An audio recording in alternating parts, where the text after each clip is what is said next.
ಇಲ್ಲ ಇಲ್ಲ ಇಲ್ಲ ಲೋಪಲ್ಲ ತಪ್ಪಲ್ಲ ಸಾಧ್ಯ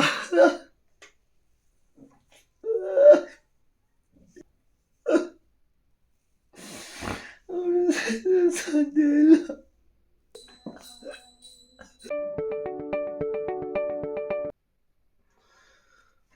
ಹಾಯ್ ಫ್ರೆಂಡ್ಸ್, ಎಲ್ರಿಗೂ ನನ್ನ ನಮಸ್ಕಾರಗಳು. This is one of the most emotional day of my life ಅಂತ ಹೇಳೋಕ್ಕೆ ಇಷ್ಟಪಡ್ತೀನಿ. ನನಗೆ ಬೆಳಗ್ಗೆಯಿಂದ ಒಂದು ಶಾಕಿಂಗ್ ವಿಚಾರ ಗೊತ್ತಾದ್ಮೇಲೆ ಒಂದು ನಿಮಿಷದ ತುಡುಕು ಬಿಟ್ಟೆ ಅಷ್ಟೇ. ಬಿಟ್ರೆ ಅದಾದ್ಮೇಲೆ ಈ ವ್ಯಕ್ತಿ ಬಗ್ಗೆ ನಾನು ತುಂಬಾ ಮಾತಾಡಬೇಕು ಅಂತ ಅನ್ಕೊಂಡೆ. ಬಟ್ ಆದರೆ ನಿಜ ಹೇಳ್ತೀನಿ, ನನಗೆ ಬೆಳಗ್ಗೆಯಿಂದ ನಾನು ಶಾಕಲ್ಲಿದ್ದೀನಿ. ನಿಜವಾಗ್ಲು ಹೇಳ್ಬೇಕಂದ್ರೆ ಇನ್ನೂ ಶಾಕಿಂದಾನೆ ನಾನು ಹೊರಗಡೆ ಬಂದಿಲ್ಲ. ಆ ಥರದ ಒಂದು ಇನ್ಸಿಡೆಂಟ್ ಆಗಿರೋದು ನನಗೆ ನಿಜವಾಗ್ಲೂ ತೀವ್ರವಾದ ಶಾಕ್ ತಂದಿದೆ. ಅದು 32 ಏಜ್ಗೆ ಈ ವ್ಯಕ್ತಿ ಹೋಗಿರುವಂಥದ್ದು. It is an absolute shocker for me actually. So ನಾನು ಹಿಂದೆ ಯಾವತ್ತೂ ನಿಮ್ಗೊಂದು ಮಾತು ಹೇಳಿದ್ದೆ, ಒಬ್ಬರ ಜೀವನದಲ್ಲಿ ವ್ಯಕ್ತಿ ಮತ್ತು ವ್ಯಕ್ತಿತ್ವ ಎರಡೂ ಸಹ ಭಾಳ ಇಂಪಾರ್ಟೆಂಟ್ ಆಗುತ್ತೆ ಅಂತ. ಬಟ್ ಕೆಲವರು ವ್ಯಕ್ತಿನೇ ಬೇರೆ ಆಗಿರ್ತಾರೆ, ವ್ಯಕ್ತಿತ್ವವನ್ನೇ ಬೇರೆ ತೋರಿಸ್ತಾ ಇರ್ತಾರೆ. ಆದರೆ ಈ ವ್ಯಕ್ತಿ ಪೂನಂ ಪಾಂಡೆ ಅಂತ ನೀವು ತಗೊಂಡ್ರೆ, ಆ ವ್ಯಕ್ತಿ ಮತ್ತು ವ್ಯಕ್ತಿತ್ವ ಎರಡೂ ಒಂದೇ. ಸೊ ನೀವೇನು ವ್ಯತ್ಯಾಸನೇ ನೋಡಲ್ಲ ಈ ವ್ಯಕ್ತಿ ಮತ್ತು ವ್ಯಕ್ತಿತ್ವದಲ್ಲಿ. And I am personally a great fan of her actually ಹೇಳ್ಬೇಕಂದ್ರೆ. ಅಂದರೆ ಆ ವ್ಯಕ್ತಿಯ ಆತ್ಮಸ್ಥೈರ್ಯ, ಬೋಲ್ಡ್ನೆಸ್ ಮತ್ತು ಆ ವ್ಯಕ್ತಿಯ ವಿಚಾರವಂತಿಕೆ ಹಿಂದೊಂದು ಮುಂದೊಂದು ಅಲ್ಲ. ನನಗೆ ಬೇಸರ ಆಗ್ತಿರೋದೇನೆಂದರೆ, ದೇವರು ನಿಜವಾಗ್ಲೂ ಇದಾನ? ನಿಜವಾಗ್ಲೂ ದೇವ್ರು ಇದ್ರೆ ಇಂಥವ್ರಿಗೆ ಯಾಕೆ ಸಾವು ತರ್ತಾನೆ? ಎಷ್ಟೋ ನೀಚ ವ್ಯಕ್ತಿಗಳಿದ್ದಾರೆ, ಅವರು ತಮ್ಮ ಹೆಸರು ಬರಬೇಕು ಅನ್ನೋ ಒಂದು ಕಾರಣಕ್ಕೋಸ್ಕರ ಇನ್ನೊಬ್ರನ್ನ ಹಳ್ಳಕ್ಕೆ ತಳ್ತಾರೆ, ಇನ್ನೊಬ್ರನ್ನ ಡಿಫೇಮ್ ಮಾಡ್ತಾರೆ. ಅಂತ ವ್ಯಕ್ತಿಗಳು ಇನ್ನೂ ಬದುಕಿದ್ದಾರೆ ಈ ಸಮಾಜದಲ್ಲಿ, ಅಂತ ವ್ಯಕ್ತಿಗಳು ಇನ್ನೂ ಜೀವಂತವಾಗಿದ್ದಾರೆ. ಆದರೆ ಈ ಥರದ ಒಂದಷ್ಟು ಒಳ್ಳೆ ವ್ಯಕ್ತಿಗಳು ತಾನು ತನ್ನ ಜೀವನ ಅಂತ ನೋಡಿಕೊಂಡು, ಜೊತೆಗೆ ಇನ್ನಿಷ್ಟು ಸಮಾಜಮುಖಿ ಕೆಲಸಗಳನ್ನು ಮಾಡಿಕೊಂಡು, ಒಂದು ಸಂದರ್ಶನ ಅಂತ ಬಂದರೆ ತನ್ನ ವ್ಯಕ್ತಿತ್ವವನ್ನು ತಾನ್ಯಾರು ಅಂತ ಹಾಗೆ ಮೀಡಿಯಾಗಳ ಮುಂದೆ ಬಿಚ್ಚಿಡುವಂಥ ವ್ಯಕ್ತಿ ಇವತ್ತಿನಿಲ್ಲ. ಆದರೆ ಹಿಂದೊಂದು ಮುಂದೊಂದು ಅಂತ ಈ ಚುಗಲ್ಬಂದಿ ಆಟ ಆಡೋ ಕಚ್ಚಡ ಕಜ್ಜಿ ನಾಯಿಗಳು ಇನ್ನೂ ಬದುಕಿದಾವೆ. ನಿಜವಾಗ್ಲೂ ನನಗೆ ಬೆಳಗ್ಗೆಯಿಂದ ಯಾವಾಗ ನಾನು ಒಂದು 10:30-11 ಗಂಟೆಗೆ ನಂಗೆ ನ್ಯೂಸ್ ಗೊತ್ತಾಯ್ತು, ಆವಾಗಿಂದ ಮೈ ಕೈ ಬಾಡಿ ಎಲ್ಲ ಶಿವರ್ ಆಗ್ತದೆ. ನಾನು ನಿಜವಾಗ್ಲೂ ಹೇಳ್ತಾ ಇದ್ದೀನಿ, ನನಗೆ ಒಂದು ಆಪರ್ಚುನಿಟಿ ಇತ್ತು, ವೈಯಕ್ತಿಕವಾಗಿ ಹೋಗಿ ಭೇಟಿ ಆಗ್ಬೋದಿತ್ತು.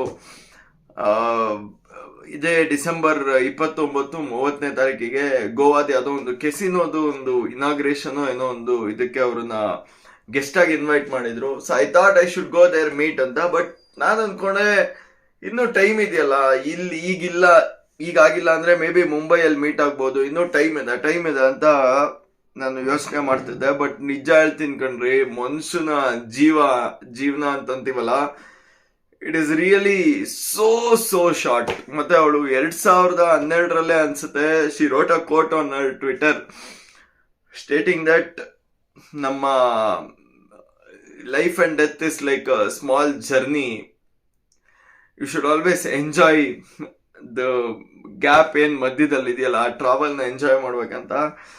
I think she has lived her life, that is for sure. She has lived her life, but I feel very unlucky that I could not get to meet her. I did not get to celebrate her. ನಿಜವಾಗ್ಲೂ ನನಗೆ ಅದು ತುಂಬ ಬೇಸರ ಅನಿಸ್ತದೆ. 1-2-3 ಸತಿ I had been to Mumbai, but never had seen her. But personally ಹೋಗಿ ಮಾತಾಡಿ ನನಗೆ ಆ ವ್ಯಕ್ತಿಯ ವ್ಯಕ್ತಿತ್ವ ತುಂಬಾ ಇಷ್ಟ ಕಣ್ರಿ. ನಿಜವಾಗ್ಲೂ ಈಗಲೂ ಸಹ ನಾನು ದೇವ್ರ ಹತ್ರ ಬೇಡ್ಕೊಂತೀನಿ, ಗಿವರ್ ಆಲ್ ಪವರ್. ಈ ನ್ಯೂಸು ಸುಳ್ಳಾಗ್ಲಿ ಅಂತ ಎಷ್ಟೊಂದ್ಸತಿ ಬೇಡ್ಕೊಂಡೆ, ಅದಾಗ್ಲಿಲ್ಲ. But I just want may her soul fly high and let her rest in peace ದೇವ್ರೆ. So that's what I pray. ಇಂಥ ಒಂದು ಒಳ್ಳೆ ಸೋಲ್ ಭೂಮಿ ಬಿಟ್ಟು ಹೋಗಿದೆ.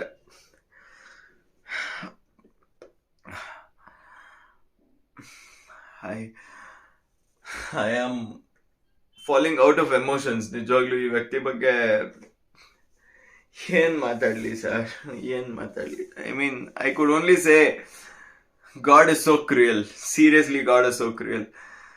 ಐ ಮೀನ್ ಈ ತರದ ಒಂದು ಸರ್ವೈಕಲ್ ಕ್ಯಾನ್ಸರ್ ಅನ್ನುವಂಥದ್ದು ಏನಾಗಿದೆ, ಆ ಗರ್ಭಕೋಶ ಕ್ಯಾನ್ಸರ್ ಅನ್ನುವಂಥದ್ದು, ಅದಕ್ಕೆ ಜಸ್ಟ್ ನಿನ್ನೆ ಅಷ್ಟೇ ಕೇಂದ್ರ ಸರ್ಕಾರ ಒಂದಿಷ್ಟು ವ್ಯಾಕ್ಸಿನ್ಸ್ ಗಳನ್ನ ಜನರ ಮುಂದೆ ತಂದಿಟ್ಟಿದೆ. ಅದಾಗಿ ಒಂದೇ ದಿನಕ್ಕೆ Poonam Pandey is no more because of the same reason. ಅಂತಂದ್ರೆ ಥಿಂಕ್, ಇವತ್ತು ಒಂದು ಮೆಡಿಕಲ್ ಸೊಲ್ಯೂಷನ್ ಅನ್ನುವಂಥದ್ದು ಸಾಧಾರಣ ಇನ್ನೊಂದು 2-3 ವರ್ಷದ ಹಿಂದೆನೆ ಹೊಂದಿದ್ರೆ she would have been alive today.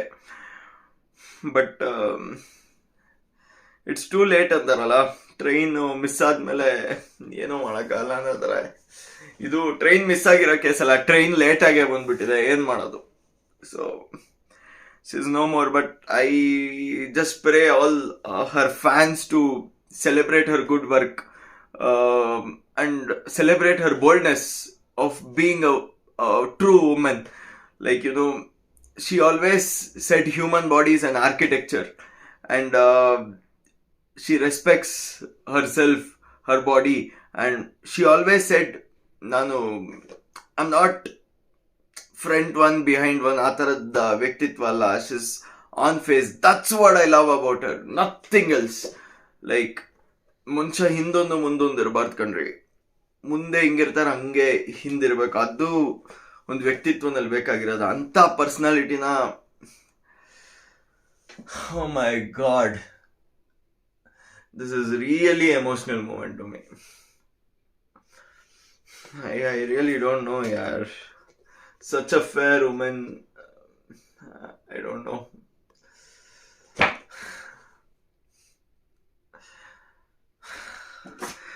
I just pray God let her soul really rest in peace. And ಅವ್ರು ಮಾಡ್ತಿದ್ದಂಥ ಒಂದಿಷ್ಟು ಸೋಷಿಯಲ್ ಸರ್ವಿಸ್ ಆಗಿರ್ಬೋದು, ಒಂದಿಷ್ಟು ಗುಡ್ ವರ್ಕ್ ಆಗಿರ್ಬೋದು, ಅದನ್ನ ನಾವೆಲ್ಲರೂ ಫಾಲೋ ಮಾಡೋಣ. ಆದರೆ ಒಂದಿಷ್ಟು ಜನಕ್ಕೆ ಸಹಾಯ ಮಾಡೋಣ. I'm very unlucky. I interviewed couple of stars. People say her as a controversial figure, controversial star, but I don't believe so. Yakandre she's not like other people like Rakhi Sawant agli, Inyar agli. Our controversy hinde hogtirlilla. So she was being herself and controversies were coming behind her. And I think that's the same thing which is happening with me in life today. Sometimes, you know, I don't go behind controversies, but they come behind me. Yen madodu? So I can't do anything. Poonam, I just pray God ನಿಮ್ಮ ಫ್ಯಾಮಿಲಿಗೆ ನಿಮ್ಮ loss ಬೇರ್ ಮಾಡುವಂತ ಎಲ್ಲ ಶಕ್ತಿ ಭಗವಾನ್ ಕೊಡ್ಲಿ. May the god give all that strength to you, your family, your mom, your sister to bear your great loss. ಮತ್ತೆ ಹುಟ್ಟಿ ಬಾ ಪೂನಂ. ನಮಸ್ಕಾರ.